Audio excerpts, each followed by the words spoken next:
কবিতা Africa, কবি রবীন্দ্রনাথ ঠাকুর। উদ্ভ্রান্ত সেই আদিম যুগে স্রষ্টা যখন নিজের প্রতি অসন্তোষে নতুন সৃষ্টিকে বারবার করছিল বিধ্বস্ত, তার সেই অধৈর্যে ঘন ঘন মাথা নাড়ার দিনে রৌদ্র সমুদ্রের বাহু প্রাচীর ধরিত্রী বুকের থেকে ছিনিয়ে নিয়ে গেল তোমাকে আফ্রিকা। বনস্পতি নিবিড় পাহারায় কৃপণ আলো অন্তপুরে, সেখানে নিবৃত অবকাশ তুমি সংগ্রহ করছিল দুর্গমের রহস্যে। চিনছিলে জলস্থল আকাশের দুর্বোধ সংকেত, প্রকৃতির দৃষ্টি অধীর জাদু মন্ত্র জাগাচ্ছিল তোমার চেতনাতীত মনে। বিদ্রুপ করছিল ভীষণকে বিরূপের ছদ্মবেশে, শঙ্কাকে চাচ্ছিলে হার মানতে। আপনাকে উগ্র করে বিভূষিকার প্রচণ্ড মহিমায় তাণ্ডবের দন্দুবি নিনাদে।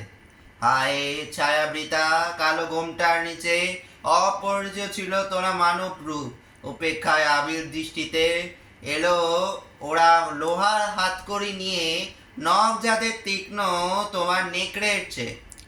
এর মানুষ ধরার দল, গর্বে যারা অন্ধ তোমার সূর্য ওরা অরণ্যের চেয়ে। সভ্যের বর্বর লোক নগ্ন করলো আপন নির্লজ্জ অমানুষতা। তোমার ভাষাহীন ক্রন্দনে বাষ্পাকুল অরণ্য পথে পঙ্কিল হলো ধূলি তোমার রক্তে অশ্রুতে মিশে। দস্যু পায়ের কাটামারা জুতোর তলায় বিভৎস কাদার পিণ্ড চিরচিহ্ন দিয়ে গেল তোমার অপমানিত ইতিহাসে। সমুদ্রের পাড়ে সেই মুহূর্তে তাদের পাড়ায় পাড়ায় মন্দিরে বাজছিল পুজোর ঘণ্টা।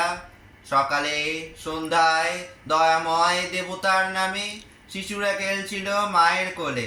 কবির সঙ্গীতে বেজে উঠছিল সুন্দরের আরাধনা। আজ যখন পশ্চিম দিগন্তে প্রদোষকালে ঝঞ্ঝা বাতাসে রুদ্রশ্বাস, এলো মানুষ ধরার দল।